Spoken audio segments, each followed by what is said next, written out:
Assalamualaikum, Mas Hafid.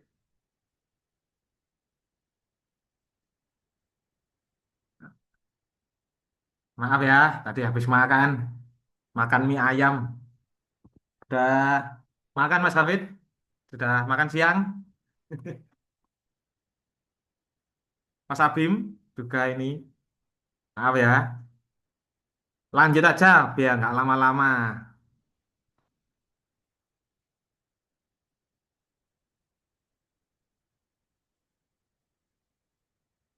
Iya, sambil nunggu Mas Hafid datang. Kok dipanggil Tuan ini?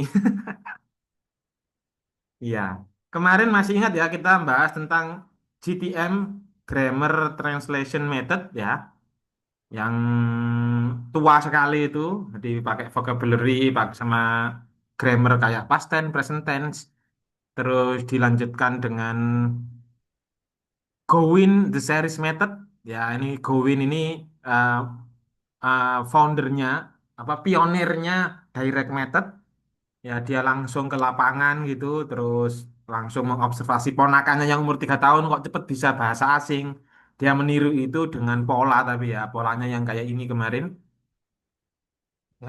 Yang I walk towards the door, I drew near the door, I drew nearer the door itu sampai I stop at the door itu dan lain-lain. Nah, terus eh lanjut ke direct method ya. Kemarin direct method itu apa ya? Apa kemarin Mas Hafid, Mas Abim penyempurnaan dari Gowin. Gowin itu yang kemarin itu agak monoton, sekarang direct method ini langsung dari penutur aslinya. Nah, sekarang lanjutnya ya kita terangkan ya. Sebelum ke lanjut, ada pertanyaan yang mungkin bisa ini ditanyakan tentang grammar translation method, Gowin method sama direct method ini. Ada yang ditanyakan?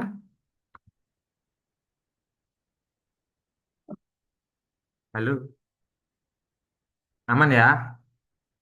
Cek sebentar, ini saya scroll ke bawah kok sulit. Cek, saya scrollnya ke bawah, agak sulit ya. Sekarang pembahasan berikutnya cognitive code learning.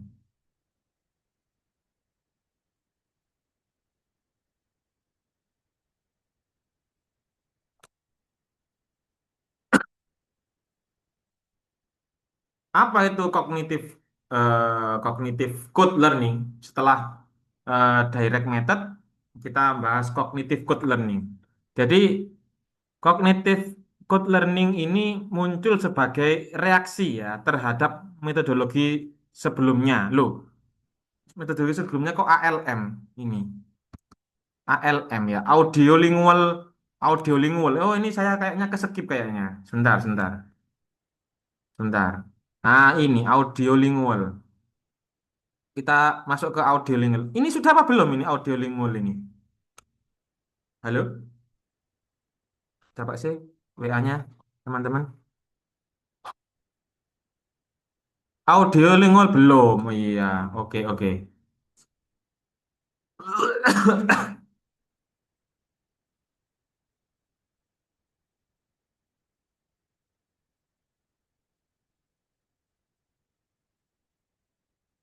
Jadi, kalau saya baca di sini ya, audiolingual ini metode ke berapa berarti? Satu, dua, tiga, empat. Jadi audiolingual method ini dikembangkan, kalau di sini ya, dikembangkan di Amerika Serikat terhadap respon dari Perang Dunia II. Jadi pada waktu Perang Dunia sebelum, saya jelaskan situasi sebelum perang dulu ya. Jadi sebelum perang, pengajaran bahasa Inggris di Amerika Serikat itu seringkali kembali ke GTM, masih menggunakan GTM. Jadi nggak bisa lepas dari GTM, masih grammar translation method aja ya. Yang fokus pada keterampilan membaca dan menulis dan sedikit penekanan pada kemampuan lisan. Jadi menghafal pakai tenses gitu.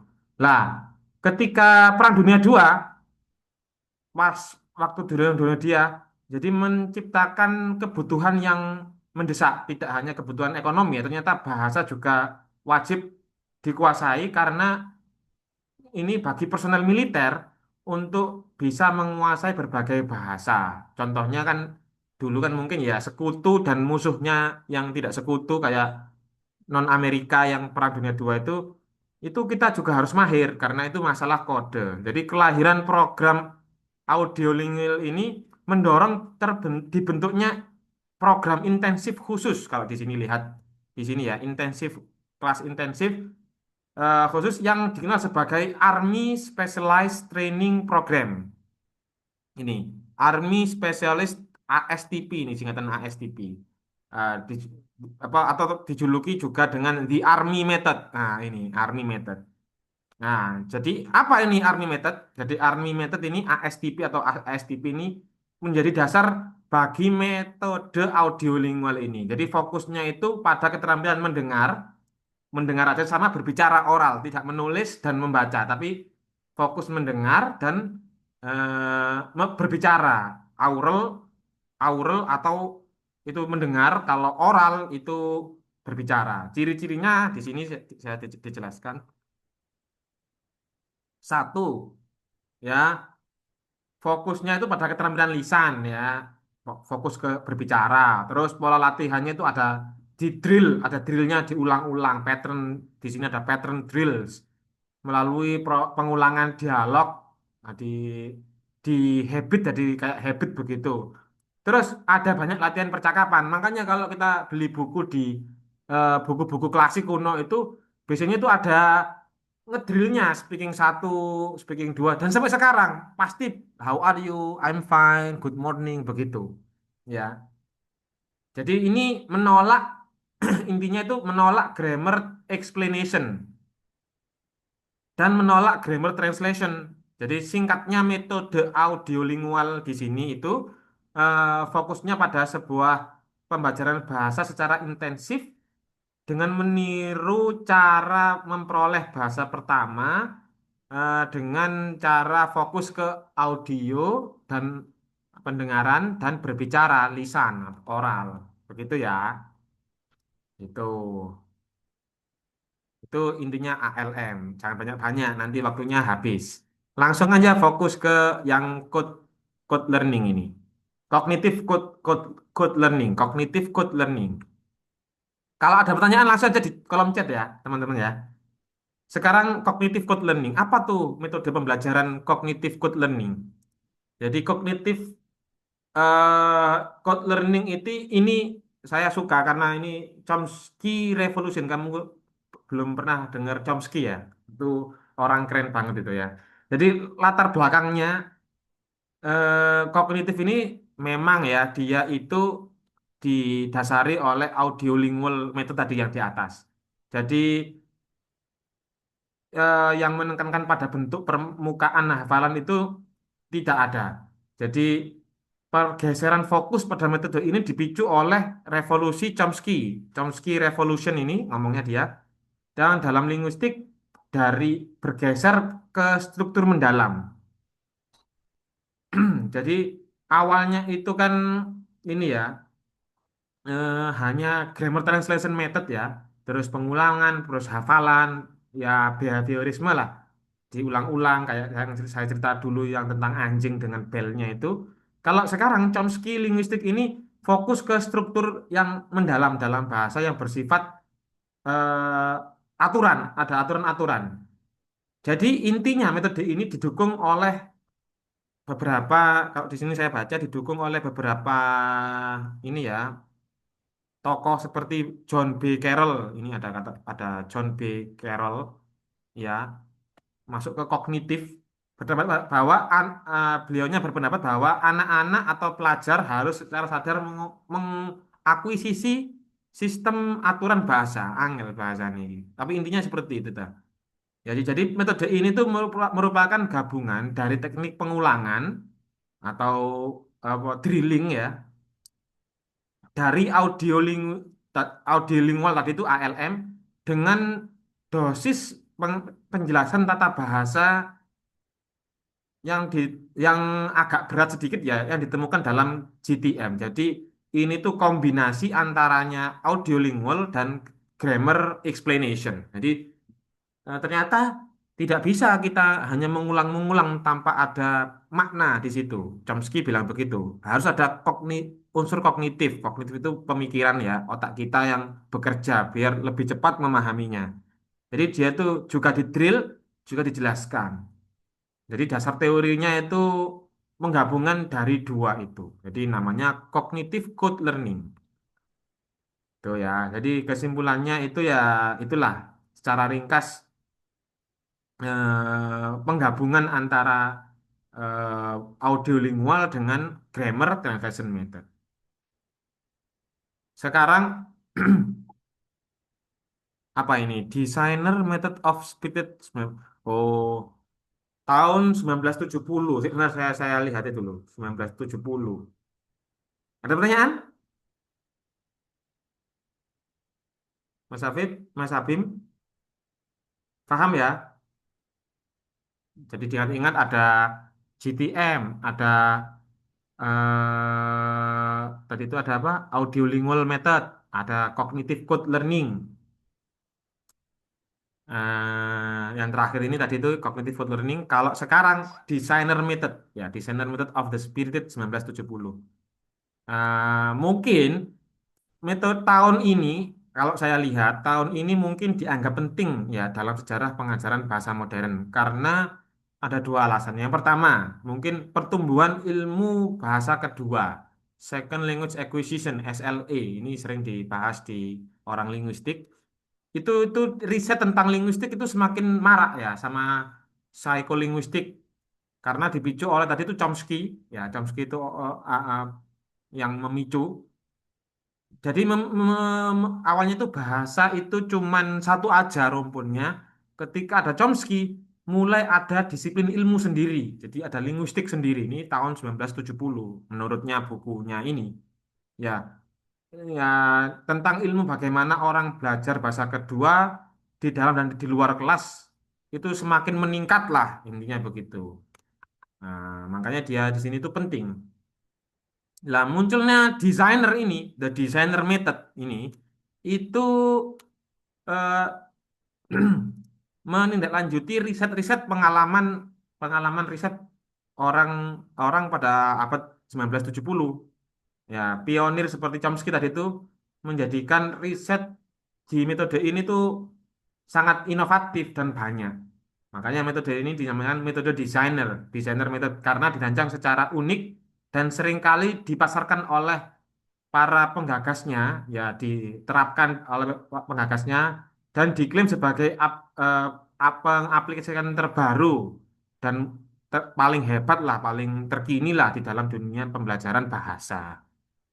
Nah, jadi kalau disingkat awal abad ke-20 itu pakai GTM, kalau sejarahnya ya, terus direct method, terus pada waktu Perang Dunia II 1940, ketika kita juga merdeka ya, itu ada namanya audiolingual method atau tadi itu apa? Army method. Terus setelah merdeka 1960 ada namanya cognitive good learning. Jadi dia pakai juga menjelaskan lah, di 1970 ini muncullah designer method yang mana banyak sekali approach pendekatan-pendekatan yang berfokus pada kajian linguistik. Nah, pada kajian bahasa ini. Ini rumpun keilmuan baru di dunia bahasa. Itu ya. Paham ya? Ya ini sekilas sejarah aja kan, biar kamu juga tahu cara-cara teknik mengajar orang dahulu itu seperti apa. Ada pertanyaan? Mas Hafid, Mas Abim?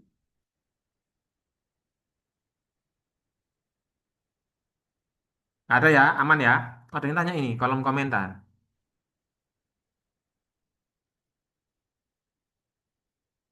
Berarti drillnya digunakan dalam metode iya. Jadi eh, tadi itu yang kognitif itu drill juga digunakan. Tapi setelah di drill dijelaskan ini tuh apa, ini tuh morfem, ini fonem dijelaskan pelan-pelan. Ya gitu ya. Drill juga dijelaskan. Kalau sekarang kemana Pak kajian bahasa?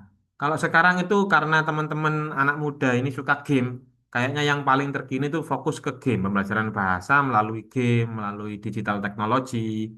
Makanya ada istilah gamifikasi atau gamified learning gitu. Jadi belajar sambil ini ya, sambil apa? Belajar sambil ngegame gitu. Emangnya ada Pak gitu? Ada. Jadi kakak kelasmu yang 2 tahun yang lalu skripsinya ada yang gamification. Dia pakai ini ya, dia pakai aplikasi sendiri terus dijadikan alat pembelajaran. Langkah-langkahnya game kayak game adventure gitu. Ada, ada. Tuh, oke. Jadikan ini skripsi bisa, Rek. Oke, lanjut ya. Kalau oh, ada pertanyaan lagi, kolom chat. Iya, seperti itu Mas Abim ya. Oke. Sekarang community language learning. Jadi community language learning itu saya jelaskan ya sini saya baca sedikit-sedikit. Muncul memang ya karena tadi itu ya. Jadi kalau CLL itu muncul memang dalam kondisi untuk mengatasi kelemahan metode sebelumnya. Metode sebelumnya apa? Ya ALM sama cognitive code itu. Jadi metode ini community language learning ini muncul untuk memberi masukan positif dalam metode sebelum-sebelumnya. Audio lingual method sama cognitive code tadi itu, code method. Jadi fokusnya CLL community language learning ini fokusnya itu metode yang diambil dari dimensi afeksi. Tadi kan kognitif sudah ya, tapi afeksi belum disentuh. Afeksi itu fokusnya ke kayak emosional, apa terus psikis, kayak apa ya, feeling gitu dalam pembelajaran pembelajaran bahasa. Nah, ini belum dimasukkan unsur-unsur emosional ini. Lah, muncullah community language learning method ini. Ini diinspirasi oleh Charles siapa ini namanya? Charles Rogers. Charles Rogers. Nah, kalau diterjemahkan begitu ya. Was inspired by Charles Rogers' view of education in group in itu bla bla bla. Jadi dikembangkan oleh Charles Charles Rogers sama Charles Curran ya. Karen ya. Jadi fokusnya itu pendidikannya itu counseling learning diinspirasi oleh Carl Rogers. Ini fokusnya counseling learning. Dinamikanya itu fokus ke dinamika kelas dan peran sosial ya. Nah, kelompok konseling jadi begini. Pelajar di dalam kelas itu kan kadang-kadang di era 1970 tidak dipandang sebagai kelas, melainkan sebagai kelompok yang berada dalam kebutuhan tertentu. Jadi kita itu menganggap kelas itu bukan murid siswa, tapi kita menganggap kelas itu sebagai kelompok konseling yang punya masalah gitu. Anggap aja seperti itu. Ini makanya community language learning. Inspirasinya Carl, Carl Rogers, counseling learning. Hubungan itu namanya hubungan interpersonal ya antara guru dan murid itu jadi dekat. Dinamika sosial dalam kelompok itu akhirnya sangat penting. Anggota kelompok-kelompok harus berinteraksi dalam hubungan interpersonal di mana setiap individu itu dihargai, bukan berarti dia itu lebih pintar dan lebih nggak pintar. Ini hubungannya emosional ya. Ini penting karena apa? Menurunkan kan gini ya. Tujuan utama dari pembelajaran ini itu kan untuk menurunkan pertahanan psikologinya anak-anak. Kadang-kadang ada anxiety, ya kurang terbuka. Kita ngajar kadang-kadang itu psikologinya anak-anak itu belum percaya kepada kita, gitu kan? Atau ada barrier malu-malu, gitu ya. Jadi kalau kita itu anxiety edukasi itu masih ada, tentu ngajar kita itu nggak akan nyampe ke ngajar bahasa Inggris ini nggak akan nyampe ke siswa. Makanya community language learning ini muncul. Jadi fokus ke afeksi, emosional, feeling, interaksi interpersonal begitu. Jadi peran guru dan siswa itu sebagai konselor, guru sebagai anu ya, konseling gitu, kayak Masalahmu apa hari ini? Ada kamu sudah makan apa belum, Mas Kafid? Ah, gitu-gitu. Itu penting itu bahasa-bahasa seperti itu.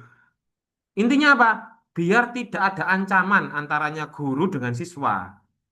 Ya, jadi metode ini itu bertujuan untuk menghilangkan pembelajaran defensifnya anak-anak. Tidak ada barrier. Ya, begitu. Secara ringkas, intinya berarti community language learning ini itu menggeser fokus hafalan atau fokus tata bahasa yang menggabung apa drilling juga menghapus ini juga menghapus grammar trans juga dihapus semua fokus ke counseling community language learning ini munculnya CLL ya ini fokus ke afeksi. Di Indonesia kan ada kognitif, afektif, psikomotorik gitu kan. Kamu pernah sering dengar itu kan? Atau Cipta Karya Karsa, Gajah Dewantara itu. Kalau Thomas apa Bloom teori itu kan ini kan kognitif, afektif, psikomotorik. Itu ada hubungannya dengan ini. Oke, lanjut ya. Intinya itulah. Jadi konseling, guru sebagai konselor, sebagai agen untuk menghilangkan barrier. Tuh. Sekarang masuk, ada pertanyaan? Kalau nggak ada, kita masuk ke tema yang selanjutnya. Kalau ada pertanyaan, jangan malu-malu ya, tenang aja. Nggak apa-apa. Mas Habib baiknya sama Mas Hafid ada pertanyaan? Nggak apa-apa. Kalau nggak ada, kita masuk ke Suggestopedia. Apa nih Suggestopedia? Kayak Wikipedia ya, kayak ini ya. Ya, metode ini masih tahun 1970 ya, 1979 ya. Georgi Lazonov. Wah, siapa ini? Jadi metode ini dikembangkan oleh seorang psikolog namanya dari Bulgarian. Nah, dari psikolog namanya Georgi Lazonov. Ya, 1979. Jadi dia mengklaim bahwa atau berpendapat gitu ya, Lazonov berpendapat bahwa otak manusia itu dapat memproses materi dalam jumlah besar jika diberikan kondisi belajar yang tepat, termasuk memberi siswa kontrol yang lebih besar atas diri mereka. Maksudnya apa, Pak? Jadi Lazonov ini, oh sebentar, ada lagi nih selain Lazonov. Dan dia menganggap penelitian ini namanya itu ini, eh dia pakai ini ya 60 denyut per menit ya, 60 bit per menit. Dia pakai ritme pembelajaran agar rileks. Namanya relax concentration. Ketika relax, teman-teman bisa masuk ke super learning. Ketika teman-teman relax, berarti Lazonov itu dia mengklaim bahwa manusia itu memiliki kemampuan super learning. Kita bisa belajar banyak hal ketika kita relax gitu. Relax itu maksudnya apa, Pak? Nah, di sini dia sudah riset ya secara eh, eh, kalau di sini ngomongnya ekstrasensori, ya kayak hipnosis gitu mungkin ya, atau yoga lah. Intinya ada dua pilar utama. Yang pertama, musik apa ini? Musik barok ya ini ya. Musik barok ya. Jadi musik barok itu dia ngomong, kalau musik ini memegang peran sentral ya, dengan menentukan 60 bit per menit dan ritme spesifiknya untuk menciptakan keadaan konsentrasi rileks. Baroque music with its beats per menit. Jadi ada 60 ketukan dalam 1 menit. Ada lagu yang memiliki 60 ketukan, 60 beat dan 1 menit itu lagu namanya lagunya Baroque Music. Mungkin kita bisa search ya Baroque Music itu apa. Saya juga nggak tahu ini, baru tahu ini. Baroque Music ini apa juga nggak tahu. Eh, ada yang tanya ini, berarti kita harus bisa membuat diri kita dan pelajar rileks dan tergantung sama lain agar benar. Iya, tapi ini masih klaim ya, Mas Mas Abim ya. Nanti ada klaim lagi, begitu ada klaim lagi. Tapi kita ikut coba aja, anu apa? Kalau oke lah, lumayan ini ya untuk cara belajar gitu kan ya. Jadi dia percaya pada baroque music. Yang kedua, fokusnya itu pada perubahan gelombang otak di sini. Jadi selama pemutaran musik dipercaya bahwa terjadi peningkatan gelombang otak alfa ya dan menurunkan tekanan darah serta denyut nadi yang memungkinkan pelajar menyerap materi dalam jumlah besar. Jadi kalau di kelas mungkin begini ya, kalau saya simulasikan di kelas, suasana ini dilaksanakan di ruangan yang nyaman, lembut gitu. Nggak boleh kaku, nggak boleh ada meja-meja gitu, jangan. Dilakukan di tempat yang nyaman lah, soft gitu lah. Kayak ruang tamu mungkin ya kan ada sofanya gitu kan ya lah gitu. Terus siswa didorong untuk bersikap seperti anak kecil di sini. Ngomongnya Lazonov, dia harus mendorong siswa itu harus seperti anak kecil. Child, inilah, encourage to be as a childlike as possible, se anak kecil mungkin ya, dan menyerahkan otoritas penuh kepada guru bahasa Inggris. Nah, jadi mereka bahkan ini di sini ya disuruh untuk ini ya menjadi peran, sering mengambil peran dan iya, jadi disuruh jadi ini role play, disuruh role play, di hipnosis sebagai menjadi seorang apa, seorang montir begitu, setenang mungkin. Jadi mirip ini ya, hipnosis gitulah. Hipnotis kan juga begitu, disuruh tidur yang senyaman mungkin, terus ada beatnya, jamnya yang TikTok TikTok itu kan, apa yang mantul-mantul itu, yang biasanya dilakukan di hipnosis, terus disuruh seperti seanak kecil mungkin, sejujur mungkin gitu ya. Terus sambil dinyanyikan musik-musik Mozart mungkin gitu ya.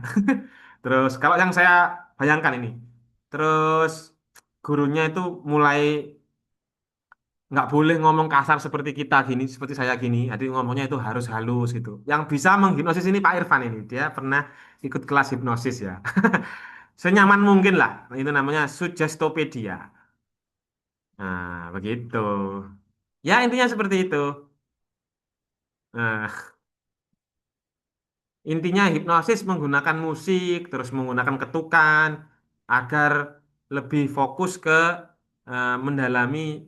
Soalnya begini, kita kan sudah belajar dari SD 6 tahun bahasa Inggris ya. Terus bahkan TK pun ada yang sudah belajar bahasa Inggris.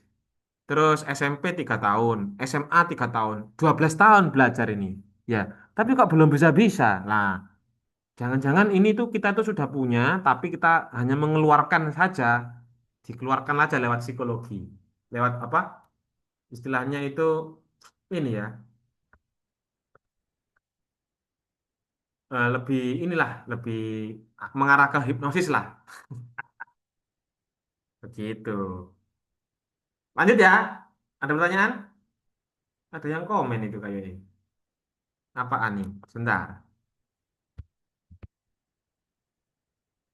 Apa, Mas Abim?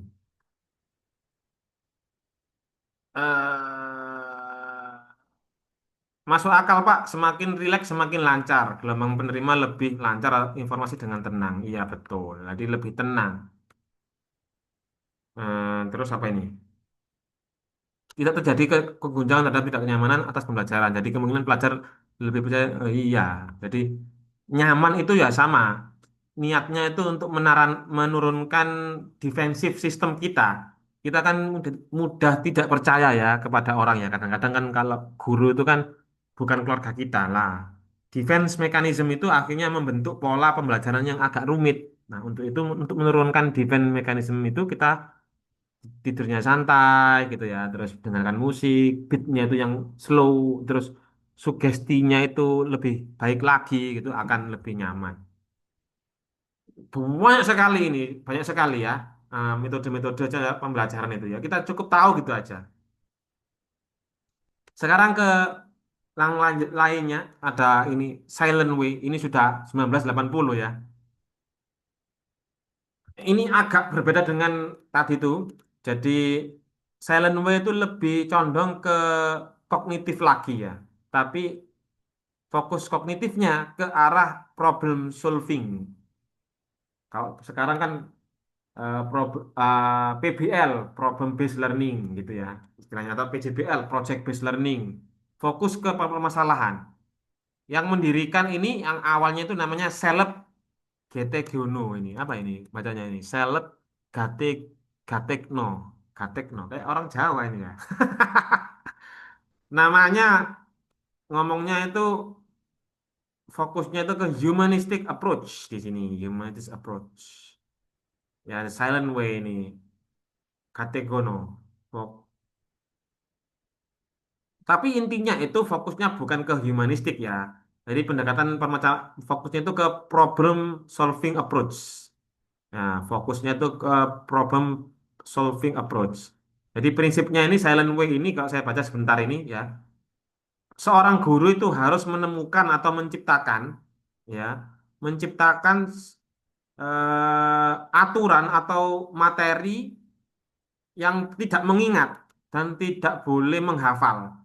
Jadi fokusnya itu eh, kalau di sini tuh contohnya itu ini ya, color rods, tongkat berwarna untuk mengilustrasikan bahasa. Jadi dia tuh fokus ini ya, kayaknya kalau saya lihat ini fokus ke kayak ya ini discovery learning dijelaskan di bawahnya ini discovery. Dia itu fokusnya ke discovery learning. Memang discovery learning ini menemukan anu ya, menemukan difokuskan fokus untuk menemukan atau menciptakan sesuatu gitu ya. Permasalahan yang dialami oleh siswa. Kalau discovery learning ini metodenya mengambil manfaat dari tren pendidikan populer tahun 1960 ya. Fokusnya sudah nggak 18 lagi tapi 1960. Yang fokusnya itu eh, guru itu tidak membahas banyak, tapi membahas lebih sedikit. Makanya silent way. Makanya silent itu artinya kan sedikit ya. Apa bahkan anu, diam. Anak-anak biar lebih aktif. Jadi teacher center kan kamu sering dengar kan sama student center. Lah ini fokus ke siswanya. Siswa ini didorong untuk membangun prinsip konseptual mereka sendiri. Jadi proses proses induktif dalam pembelajaran itu sangat penting di sini.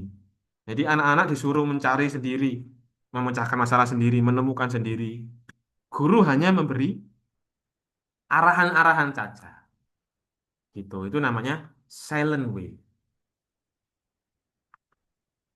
Nah, sebenarnya perlu banyak yang dibahas. Cuman kalau dibahas semuanya bahaya. Hmm. Sekarang lanjut ya. TPR, Total Physical Response. Nah, ada pertanyaan? Tadi itu problem based learning ya, problem based learning. Sekarang TPR. Apa itu TPR? Total Physical Response. Ini kayaknya kakak kelasmu ada yang mau skripsi pakai ini kayaknya, Mbak Alfi kayaknya lah. Kakak kelas kamu namanya Alfi, skripsinya mau ini. Kemarin sudah saya suruh coba ganti Mbak Alfi karena ini abad ke ini tuh ini 1977 Mbak Alfi. Tapi kayaknya enggak, belum begitu respon ya. Ya, pokoknya sudah saya ini ya, sudah saya jelaskan. Ada tanya? Oh, Mas Hafid ini tanya. Mas Hafid, Mas Abim sih. Apa ini? Tidak terjadinya keguncangan. Oh iya tadi tidak hanya berarti satu kelas yang tembok. Oh iya, iya dong. Ya intinya tadi ya sekarang TPR. Total Physical Response.